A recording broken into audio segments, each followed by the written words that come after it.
우크라이나 전쟁 이전의 러시아에 대한 서방의 태도. 질문입니다. 발트해 국가들과 폴란드, 우크라이나, 그리고 러시아 야당이 서방에 경고하길. 2008년 체첸, 그루지아, 2014년 크림반도와 돈바스에서의 전쟁들 이후에 조직적인 이주자 위기와 러시아 연방 내 반대파에 대한 박해를 푸틴이 멈추지 않을 것이라고 했습니다. 하지만 서방 국가들은, 특히 독일의 메르켈은 가스에 대한 자신들 나라의 돈, 노드스트림 2 송유관, 그리고 거칠애로 보이는 제재와 함께 사실상 새로운 한 명의 독재자와 우크라이나와 유럽에 대한 그의 전쟁을 키워왔습니다. 왜죠? 그런 태도에 대한 이유가 무엇이었나요?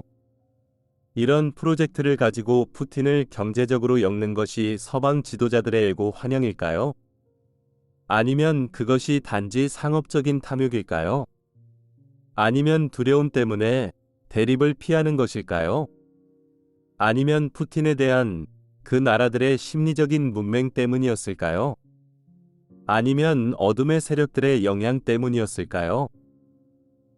상승 마스터 성저매인 킴 마이클즈를 통해 전달되었습니다. 2022년 유럽 웹이나 민주주의와 그리스도 의식.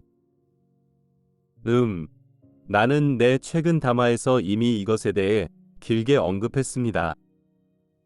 이 담화에서 내가 서방의 사고방식에 관해 이야기하겠습니다. 내가 여기서 말하고자 하는 것은, 어떤 의미에서는 여러분은 그들이 푸틴을 통해 일하는 어둠의 세력들, 타락한 존재들을 몰랐다고 말할 수 있습니다. 따라서 그들은 이런 상황에서 움직이는 악을 실제로 이해할 수 없었습니다. 하지만, 다시 말하지만, 이것은 내가 내 담화에서 말했듯이 민주 국가들이 겪었던 국면의 일부입니다.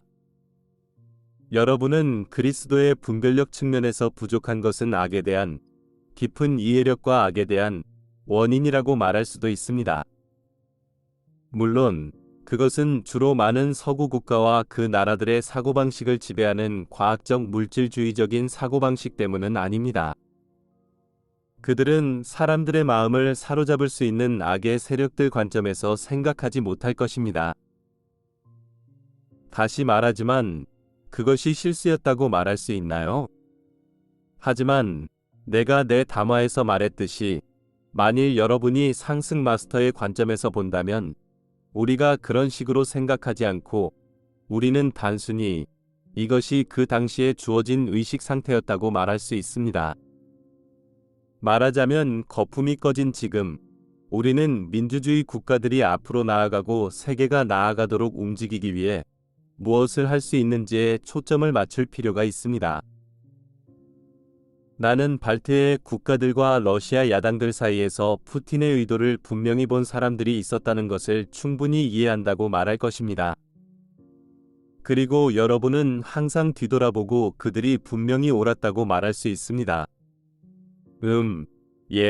그들이 옳았지만 그럼에도 불구하고 여러분이 인정할 필요가 있는 점은 서방이 이것에 대해서 무엇을 해야 하는지에 대한 이 사람들의 비전이 현실적이지 않았다는 점에서 그들이 또한 비현실적인 비전을 가지고 있다는 것입니다.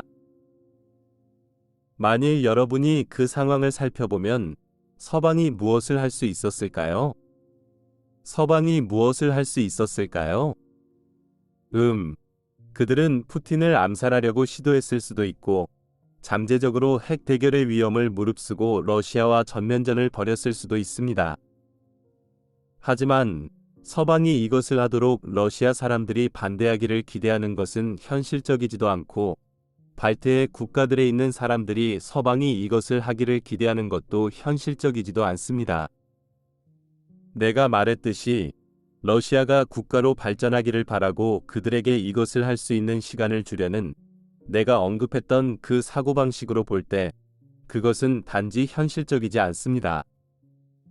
그리고 정말로 서방 세계가 푸틴에 대해 직접적으로 할 수 있었던 것은 무엇일까요? 지금 그들은 내가 말한 대로 더 많은 것을 할 수 있었습니다. 특히 2014년 이후에는 그랬지만 그럼에도 불구하고 내가 말했듯이 그 방정식은 그것이 무엇이었는가에 대한 것이었습니다. 따라서 여러분은 여러분이 지금 마주한 상황에서 어떻게 더 나은 곳으로 움직여야 할까요?